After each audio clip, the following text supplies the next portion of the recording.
Welcome to Ordnance WarGaming. Today I wanted to share my thoughts on what GW has released about the upcoming edition of 40k. Before we get started though, I'd just like to ask everyone, what are your thoughts on what we know about the new edition so far? Please let us know in the comment section below.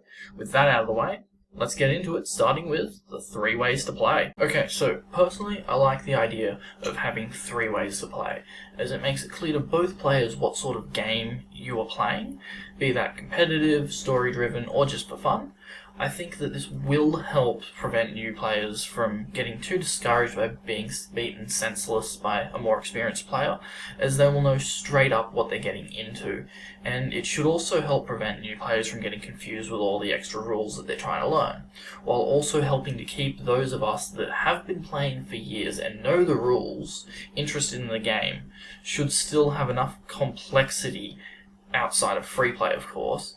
So from that point, I like this idea. So now on to unit profiles. Okay, so unit profiles. Giving all models a common profile system tears me a bit, as on one hand, it'll make games quicker and simpler, which is a very good thing, but making vehicles have wounds seems just a little bit weird. I suppose mechanically speaking, I don't know how much it will bother me really, but I would have liked it if they could have given wounds a different name for vehicles, just so that it would have made more sense, thematically speaking, but I am nitpicking a little bit. The next thing that I picked up on in the unit profiles was the change to weapons skill. At first, replacing weapons skill with an outright hit value seemed like GW was dumbing down the game to pander to the lowest common denominator just a bit, as it meant that whether you were fighting a scarab swarm or a bloodthirster, you were still hitting on the same value. But as I gave it some more thought, it started to bother me a little bit less, as while you would always hit on the same value regardless of your opponent, I had to ask, does this really matter? And the answer I came to was not really, as someone that is skilled in combat is still going to be hitting an equally skilled opponent at the same rate. And someone that is not skilled will still have a hard time getting the hits off. So I don't think this change will take that much out of the game, but it will speed the game up quite a bit, which means more games in the same time, which is something I really am looking forward to. The other things I want to touch on briefly is the removal of initiative, which I'm going to talk about a little bit later. The addition of movement values is a bit of a plus as well, as it makes models feel more unique and purposeful, which will not only add to the narrative elements of the game, but also add some more tactical elements as well, as from the impression that I've gotten at the very least, having to choose between speed and protection will make list building a more tactical exercise. So now, let's talk about weapons. Okay, so making high-powered weapons do multiple wounds is an interesting move. This, in combination with vehicles being brought into the same level as big creatures through the standardized unit profile, is a good thing, and is something that I wish had happened much sooner, as I always thought it was weird that a las cannon, no matter how lucky the shot, would do the same damage to something like, say, a Carnifex, as a lucky bolt round. What drugs was GW on for all these years? Seriously. So I'm glad that they're implementing this. Now on to the big topic that gets talked about a lot. The death of the template. Templates. I could not care less about you dying, as I've always had a nasty habit of losing you. So not having to use them anymore is kind of a relief.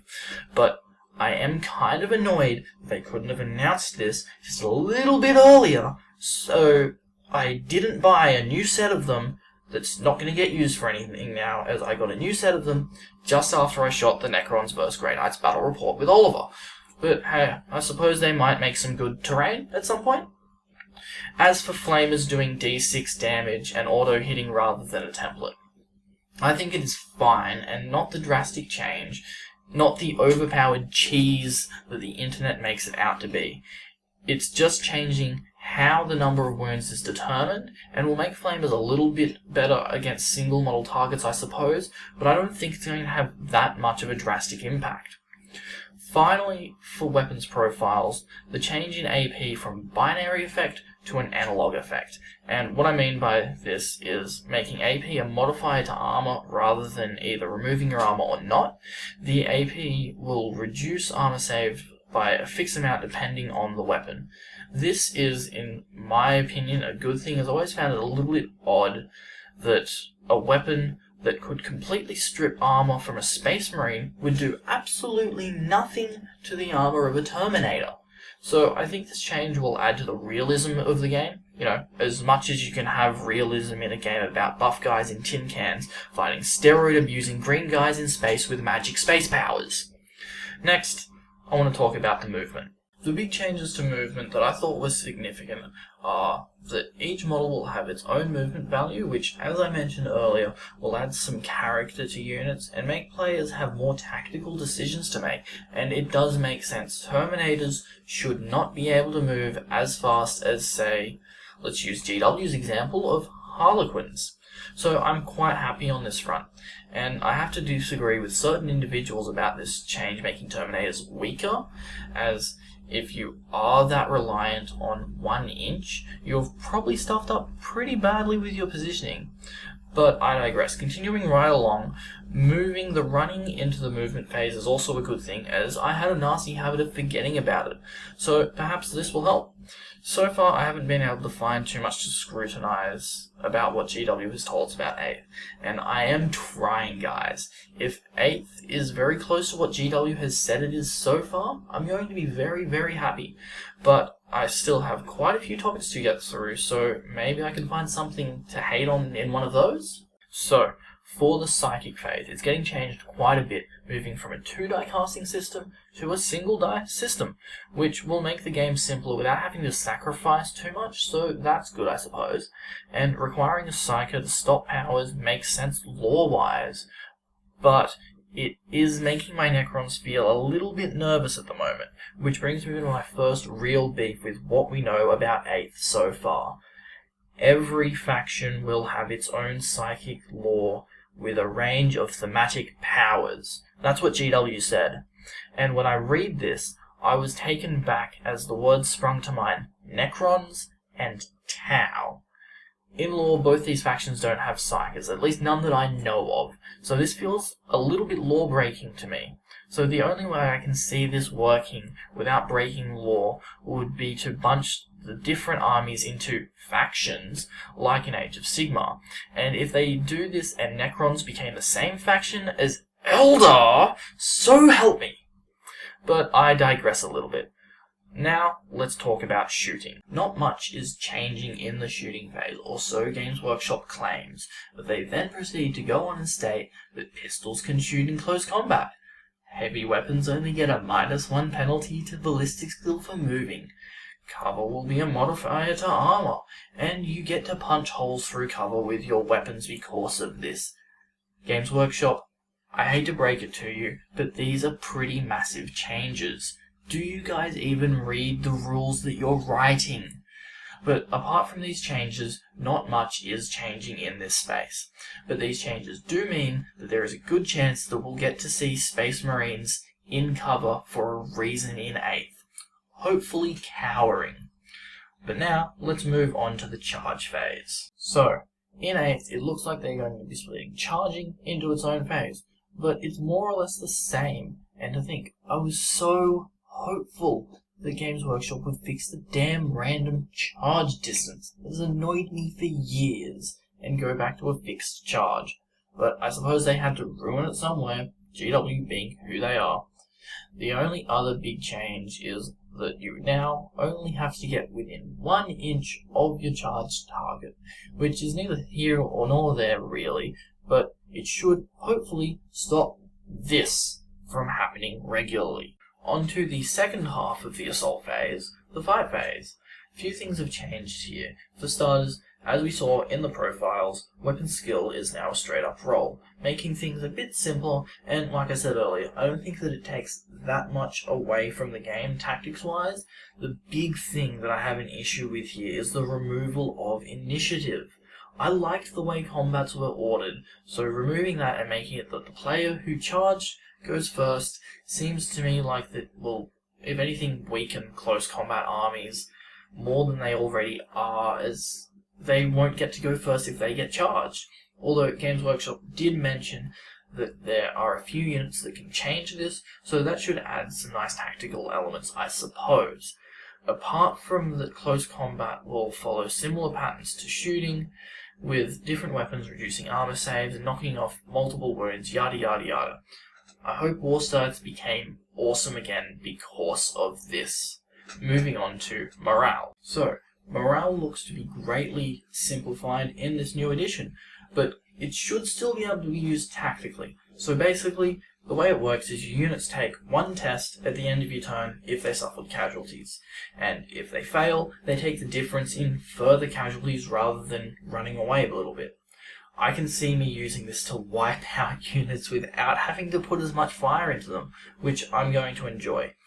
The first thought I had, though, when I read this, was that swarm armies will be hugely disadvantaged by this, unless Games Workshop decides to implement a swarm rule of some description or boost their leadership well beyond 10. The next thing that GW has told us about is Battleforged armies. Alright chaps, so for Battleforged armies will be familiar to 40k players today. It basically means that all the models in your army are part of a detachment or formation. This is still largely true in the new 40k. Okay, sounds pretty good so far. But with a few changes. Crap. The biggest of which is, wait for it, yes, Bonnie Simpson. Formations are gone. Oh no, you maniacs. That's right, no more formations. But don't panic! Guys, I'm panicking here. Seriously, panicking. But in all seriousness, let's have a look at how this is going to work. So there are going to be a dozen universal detachments that will allegedly be flexible enough, so I guess we must wait and see. The other big change here is that flyers now have their own Force Org slot.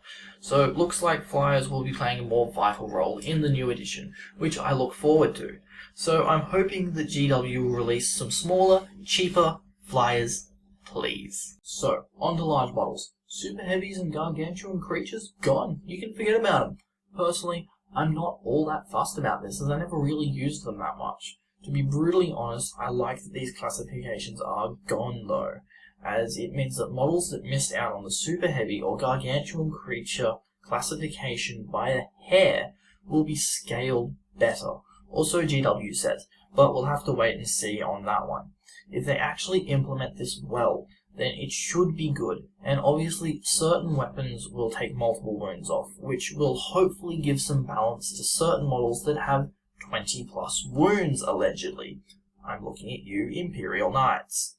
But the important bit of the release about large models was that they will become slower and weaker as they lose wounds. I find this hilarious, which is something I'm eager to see in action.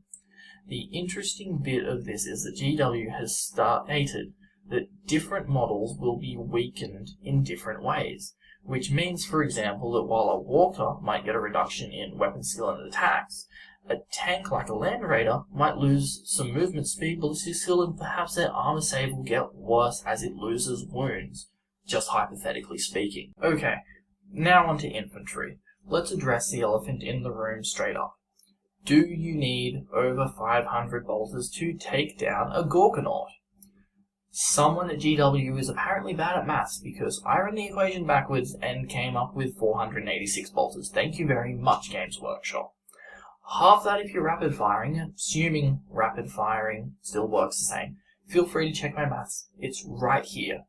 Actually, on second thoughts, this might need a little bit of explaining. So, the first equation describes the number of unsaved wounds resulting from a set probability of failing a save, and the number of wounds that is inflicted. So, I reworked the equation to give the number of wounds that need to be inflicted to have 18 unsaved wounds. That is 54 wounds. The next equation describes the number of wounds resulting from a set number of hits and the probability of wounding. So, reworking this to get the number of hits needed to get 54 wounds. You get 324 hits. Continuing back and repeating the same process, the last equation describes the number of hits you get from a set probability of hitting and a number of shots. So I reworked this equation to get the number of bolters you need, and that number is, drum roll please, 486 bolter shots are needed to mathematically take down a Morkanaut. There, you can stop thinking of ways to crucify me for liking GW so much. I called them out on their claim that you need over 500 bolters.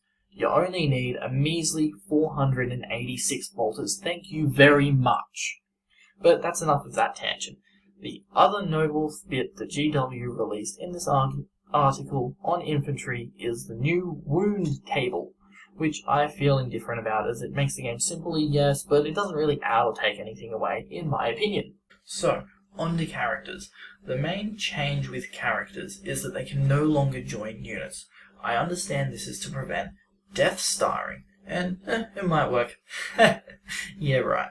So now characters will do what characters are supposed to do and should have done all along, which is buff nearby units. So I am a fan of this change, if not for the reasoning Games Workshop presents.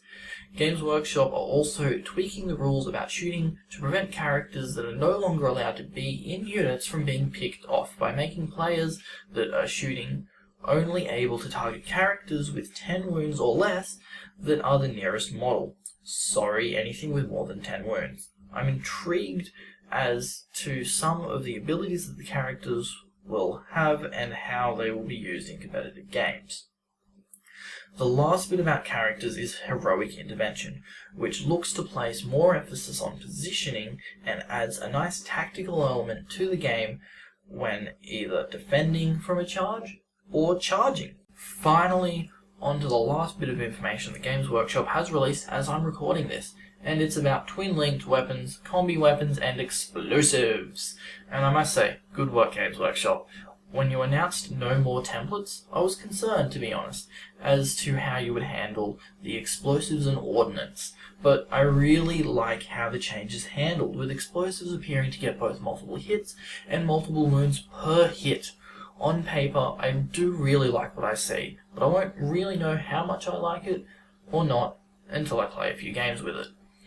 Games Workshop has also fixed the gripes that I've always had with combi weapons and twin-linked weapons, so that twin-linked now fires just twice as many shots like they always should have, and combi weapons you now get to fire both each turn, but suffer a penalty for using both in the same turn. So I might actually consider getting some combi weapons under these new rules.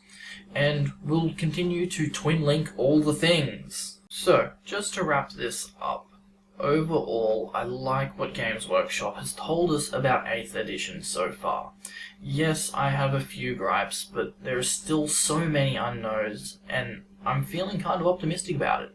So let me know what you think about the new edition. Love it, hate it, indifferent? Tell us in the comments section. Thanks for listening to all my ranting and raving. If you want to improve your tabletop gaming and keep up to date on wargaming stuff, be sure to smash the subscribe button, ding the bell, and tickle the demonette's chin.